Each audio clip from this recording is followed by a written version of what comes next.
Pada tahun 1757 di benua Amerika. Ini adalah perang di tahun ketiga antara Inggris dan Prancis untuk memperebutkan benua tersebut. 3 orang dari bangsa yang hampir punah berada di perbatasan barat hutan Hudson. Sore itu di pedalaman belantara hutan, 3 orang suku Mohikan terakhir, Nathaniel Pu, Uncas, dan ayah mereka, Chingachgook, sedang mengejar seekor rusa. Setelah berlari sejauh 8 km, Nathan membidik dan sang rusa jatuh terkapar.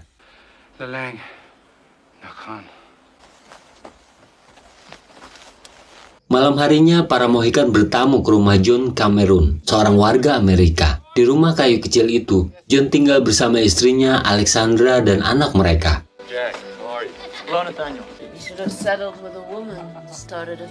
Kebetulan, Jack sedang bertamu di rumah tersebut. Ia memberitahu bahwa pasukan Prancis dan suku Indian sedang bergerak untuk memerangi Inggris. Jack mengajak para warga menjadi milisi Inggris untuk melawan Prancis. Setelah itu, mereka makan malam hingga pagi tiba. Pagi harinya, perwakilan bangsa Mohawk berikrar untuk menjadi milisi Inggris. Namun, John meminta jaminan atas keamanan pemukiman mereka. Bangsa Mohikan sendiri memilih untuk netral. Akhirnya, Jack berinisiatif untuk meminta kesepakatan kepada Jenderal Webb atas keamanan pemukiman milisi kolonial. Sementara, Nathan dan Uncas bermain rugby dengan para koloni Amerika. Esok harinya, Mayor Duncan Hayward tiba di Albany yang merupakan pusat komando militer Inggris. Di dalam kantornya, Jack meminta para milisi dibolehkan pergi jika pemukiman milisi kolonial diserang oleh sekutu Perancis. Jenderal Webb menyetujui hal tersebut. Duncan sendiri ditempatkan di benteng William Henry dengan resimen 35 di bawah komando Kolonel Munro. Sedangkan Jenderal Webb ditempatkan di benteng Edward memimpin resimen 60. Lantas Duncan meminta izin untuk membawa serta Cora dan Alice, putri Kolonel Munro, menuju benteng William. Jenderal Webb menugaskan Magua untuk mengantar mereka. Setelah itu, Duncan segera menemui Cora Munro, wanita yang ia cintai selama ini. Dan ternyata hari itu juga Duncan mengajak Cora untuk menikah. Namun ini jawaban Cora.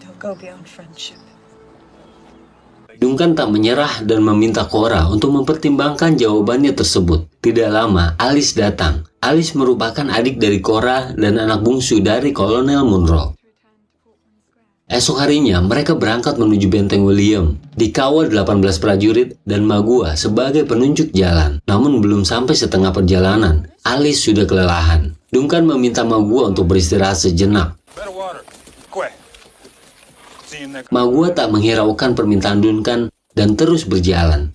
Di saat yang sama, para Mohikan dalam perjalanan menuju Kentucky. Namun tidak lama mereka menemukan bekas perapian yang belum lama padam. Tidak jauh dari sana, Nathan menemukan beberapa jejak manusia dari atas bebatuan di sungai. Akhirnya, mereka memutuskan untuk mengikuti jejak tersebut. Di sisi lain, tiba-tiba Magua berbalik arah. Lalu ia mengambil tomahawk dan rombongan Duncan diserang oleh suku Huron. Cora menyaksikan pembantaian tersebut dengan sangat jelas ketika suku Huron mengambil kulit kepala prajurit Inggris untuk koleksi mereka. Di saat genting tersebut, para Mohikan datang membantu. Mereka berhasil menghabisi prajurit Huron, namun Magua berhasil lolos.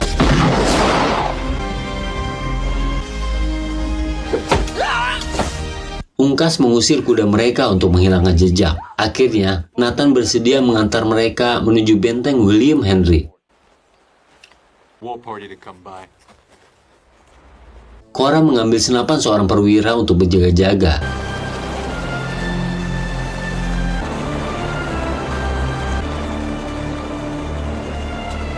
Para Mohikan yang sangat mengenal hutan tersebut membawa rombongan Duncan melewati bebatuan dan air terjun untuk menghilangkan jejak. Nathan percaya orang suku Huron pasti akan kembali memburu mereka. Untuk itu, mereka harus sangat berhati-hati. Setelah melewati hutan, mereka tiba di rumah John Cameron. Namun sesampainya di sana, rumah itu telah hangus. Alexandria dan anaknya lebih dulu dibunuh sebelum rumah itu dibakar. Setelah melihat jejak, Chingachgook memberi kesimpulan pelaku pembunuhan adalah suku Ottawa yang merupakan sekutu Prancis. Cora Munro berinisiatif untuk memakamkan korban, namun Nathan melarangnya tanpa memberikan alasan. Ia hanya berkata bahwa korban bukanlah orang asing. Akhirnya mereka melanjutkan perjalanan menuju benteng William Henry. Tiba malam hari, mereka beristirahat. Cora mendekati Nathan yang sedang berjaga. Ia menanyakan alasan Nathan tidak menguburkan mayat Alexandria. Ternyata, tujuan Nathan adalah untuk memberikan bukti penyerangan yang dilakukan oleh sekutu Prancis kepada warga Amerika. Tujuan kedua adalah agar jejak mereka tidak terlacak. Lalu tiba-tiba suku Ottawa datang mendekat. Nathan, Cora, dan Chingachgook bersiap dengan senjata mereka. Namun suku tersebut seolah ragu untuk lanjut berjalan dan perlahan mundur. Ternyata tempat Nathan bersembunyi merupakan tanah kuburan yang dianggap angker oleh suku setempat. Setelah aman, Cora bertanya tentang keluarga Nathan. Ternyata Nathan merupakan orang Inggris. Ayah dan ibunya meninggal saat Nathan berumur 2 tahun. Setelah itu, Nathan diadopsi oleh Chingachgook. Sambil melihat bintang, Nathan mengungkapkan puisi Mohikan tentang alam semesta. So the sun gave to the earth her body, from which was to remind him of her soul. My folks do, I guess. You were right, Mr. Poe. Disappoint you? No, on the contrary. Itu membuat Cora terpukau pada Nathan, dan sejak malam itu hubungan mereka semakin dekat. Esok harinya, seperti biasa, UNCAS berjalan lebih dulu untuk mengamankan jalur. Namun, sesampainya di seberang sungai dekat benteng William, pertempuran antara Inggris dan Prancis tengah berlangsung.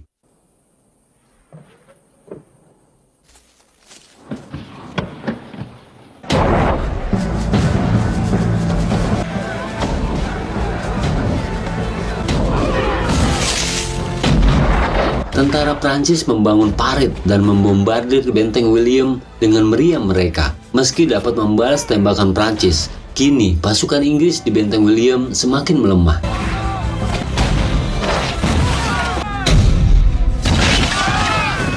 Di sisi lain, Duncan, Cora, dan Alice dibawa menggunakan perahu menuju benteng tersebut. Mereka melewati jalan rahasia menuju benteng.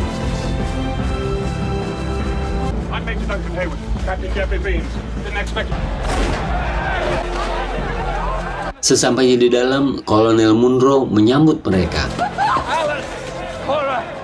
Ternyata, Kolonel Munro telah mengirim 3 orang kurir untuk meminta bantuan kepada Jenderal Webb. Namun 3 kurir tersebut dihabisi Magua, yang selanjutnya mengaku sebagai utusan Munro.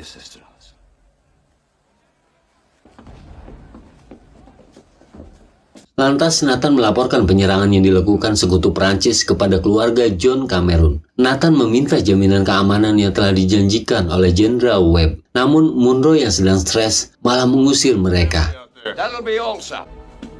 Selanjutnya, ia kembali mengirimkan kurir kepada Jenderal Webb di benteng Edward. Sementara di benteng Prancis, Jenderal Marquis de Montcalm sudah menduga bahwa Munro akan kembali mengirim kurirnya untuk meminta bantuan karena posisinya yang kini melemah. Bila peperangan ini dimenangkan Prancis, Magua ingin memakan jantung Kolonel Munro dan membunuh putrinya untuk menghabisi keturunan Kolonel Munro.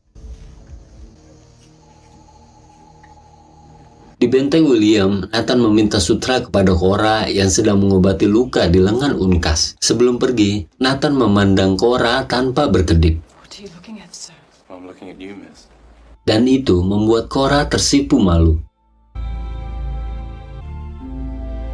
Nathan membungkus peluru dengan sutra yang berfungsi untuk menambah jarak tembak hingga 36 meter. Ia melindungi seorang kurir yang ditugaskan meminta bantuan kepada Jenderal Webb.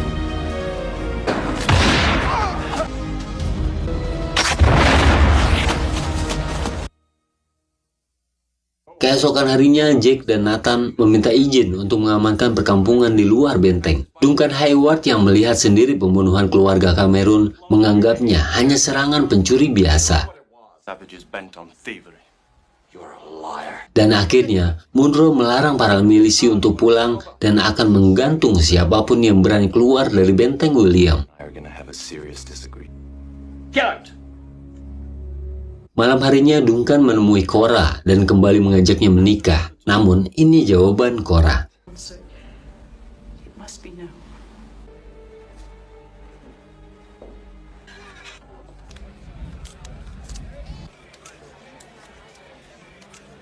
Karena merasa diperlakukan semena-mena oleh Inggris, para milisi berniat kabur dari benteng untuk mengamankan rumah mereka sendiri. Have over us then is tyranny. Live under that yoke. Clear the French outpost by dawn. Good luck, Jack. Sementara Nathan memutuskan tinggal di sana karena sebuah alasan khusus. Setelah selesai berdiskusi, Nathan mencari Cora di sekeliling benteng. Tidak lama, Cora melihat Nathan dan langsung menghampirinya. Dan kalian pasti bisa menduga apa yang selanjutnya terjadi.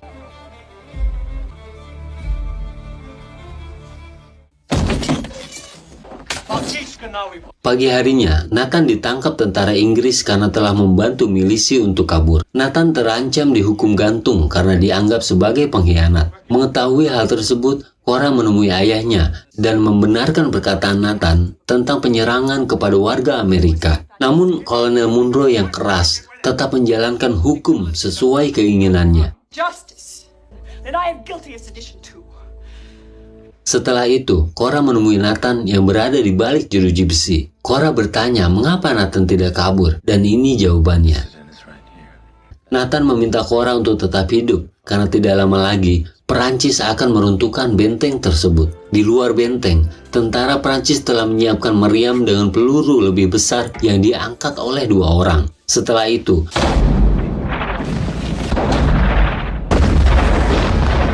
benteng William dibuat porak-poranda.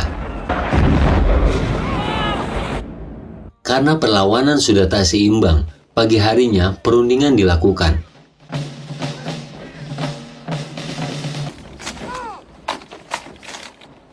Jenderal Marquis meminta Munro untuk menyerah agar tidak ada lagi nyawa yang melayang. Namun Munro masih bersikeras bahwa bantuan dari Jenderal Webb akan segera tiba. That these dispatch intended for that I have no men available to send to your rescue. Duncan mengambil dan memastikan surat tersebut memang dari Jenderal Webb. beg you not to sign the death warrant of so many until you have and will see the inside of a prison bar. Turn to their farms.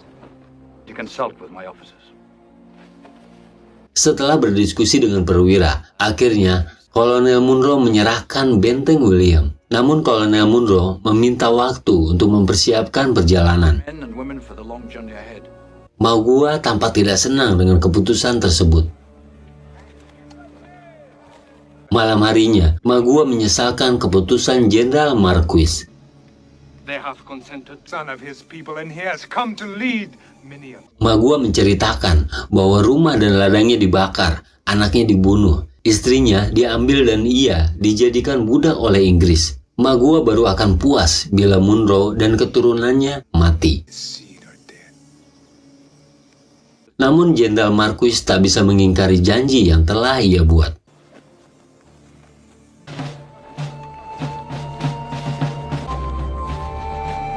Esok paginya, ratusan tentara Inggris, milisi, dan sipil meninggalkan benteng William. Nathan keluar dari benteng tersebut masih berstatus tahanan dengan tangan dibelenggu. Pasukan Prancis dan sekutunya memberi jalan tanpa mengganggu pasukan Inggris. Rombongan itu terus berjalan hingga memasuki hutan. Tanpa mereka sadari, Magua tengah mengintai di antara rimbunnya pepohonan. Lalu teror pun dimulai.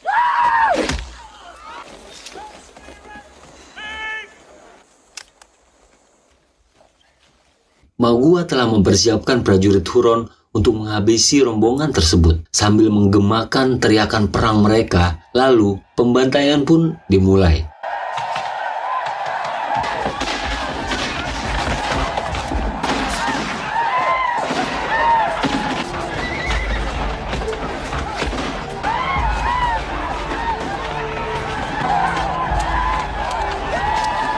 Setelah amunisi habis, para prajurit Huron membantai prajurit Inggris dengan tomahawk mereka. Nathan sendiri berhasil membuka belenggu dan melawan prajurit Huron. Dalam pertempuran itu, Magua berhasil menembak Munro. Magua lantas membelah dada Munro, mengambil jantung, lalu memakannya.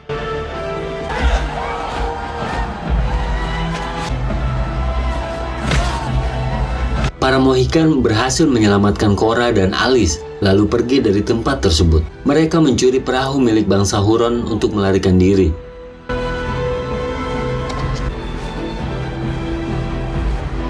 Tidak lama mengayuh, mereka bertemu Duncan yang ternyata kabur lebih dulu. Mereka menuju hulu sungai untuk menghindari kejaran prajurit Huron.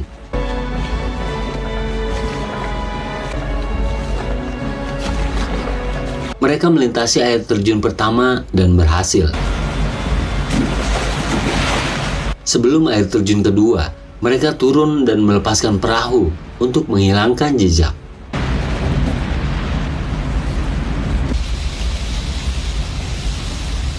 Mereka bersembunyi di dalam air terjun kedua. Dalam air terjun tersebut terdapat gua batu yang cukup besar. Namun kini mereka tidak memiliki pertahanan karena mesiu yang basah dan amunisi yang telah habis.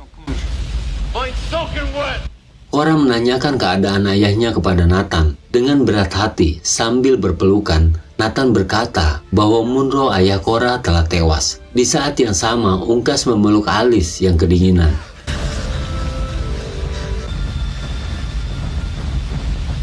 Ternyata bangsa Huron belum berhenti memburu mereka dan semakin mendekati air terjun. Akhirnya, bangsa Mohikan memilih kabur untuk mempersiapkan amunisi. Nathan menyuruh Korra, Alice, dan Duncan untuk tidak melawan agar mereka tidak dibunuh. Nathan meminta Korra tetap hidup agar ia dapat menemukannya. Lalu para Mohikan melompat keluar air terjun. Sesampainya bangsa Huron di dalam, Duncan dipukul jatuh.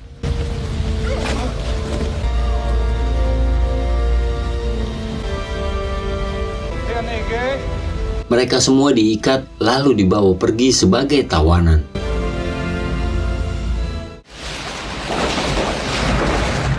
Di sisi lain, para Mohikan keluar dari sungai lalu segera menyiapkan amunisi.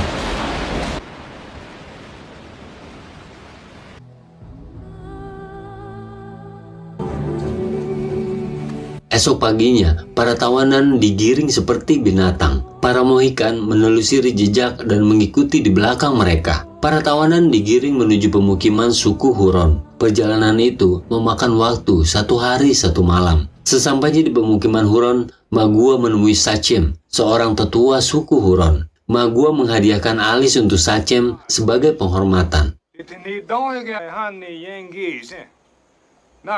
Sementara Korra akan dibakar hidup-hidup sebagai tanda kejayaan suku mereka. Tidak lama Nathan datang ke pemukiman tersebut tanpa senjata. Ia tidak melawan meski dipukuli.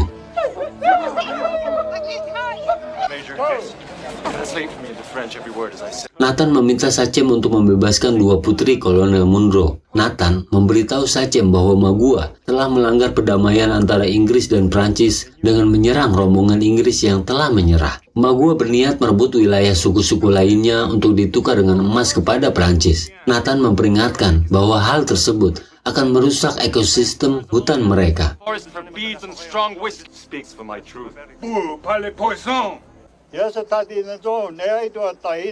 Dan akhirnya Sachem memutuskan memberikan Alice pada Magua, membebaskan Duncan untuk meredam kemarahan Inggris, sementara Korra akan dibakar hidup-hidup. Duncan meminta ditukar dengan Korra untuk dibakar hidup-hidup dan Sachem menyetujuinya. Akhirnya Duncan dibawa untuk dibakar dan Korra dibawa pergi oleh Nathan.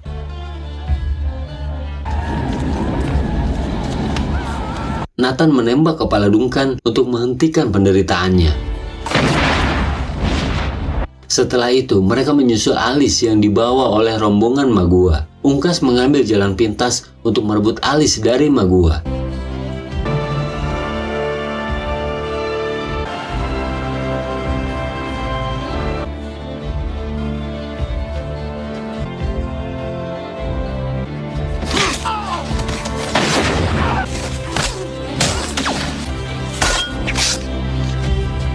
Namun saat berduel dengan Magua, Ungkas terluka parah. Nathan dan Cingakuk bergegas menyusul Ungkas. Namun sesampainya di sana, mereka terlambat.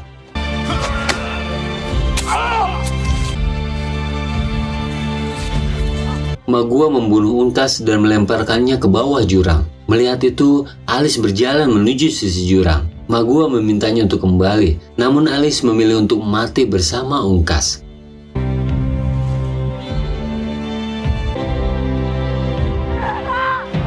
Melihat anaknya dibunuh, Cingakuk segera memburu Magua, dan akhirnya mereka berduel 1 lawan 1.